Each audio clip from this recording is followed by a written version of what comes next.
مشلضه، وعندي 2 حبات من الجزر اولا خيزو، عندي 2 حبات من البطاطا بشرتهم في الحكاكه الطويله، وعندي 2 حبات من الكورجيت قريعه الخضراء،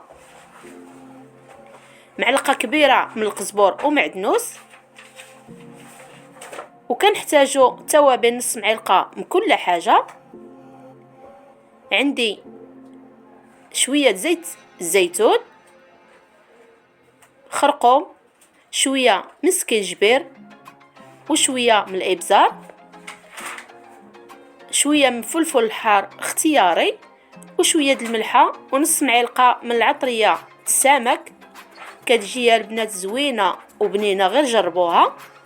صافي، وكنخلي الكل كيتشحر حتى كيتشحر ليا مزيان. كنضيف الماء تقريبا لترو ونص ديال الماء، وكنخليه كطيب الخضره تقريبا 15 دقيقه. من بعد كنسلقو ازايز نص سلقه، وكنبشروه كنقطعوه قطع صغيره.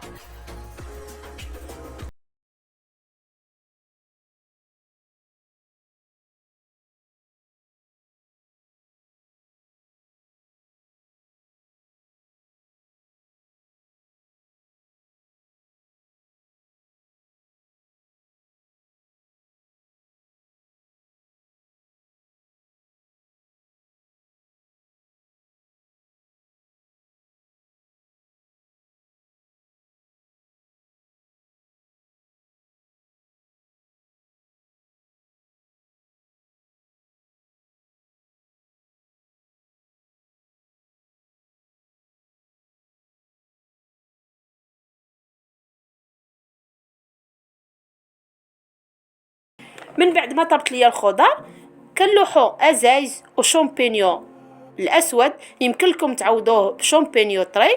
وهنايا عندي 2 معلقات من النشا خلطتهم مع شويه د الماء، يمكن لكم تعوضوه بالدقيق.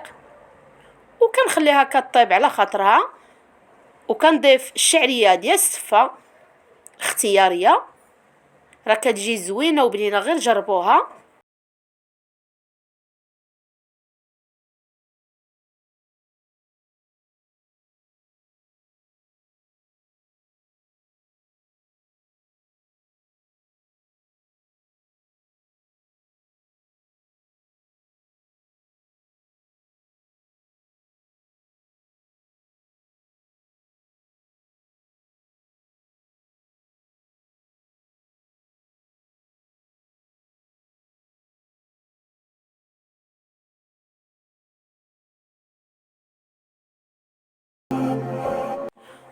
وهذه هي نهاية الشوربة اللي شاركت معكم، كتجي زوينة وسهلة وصحية.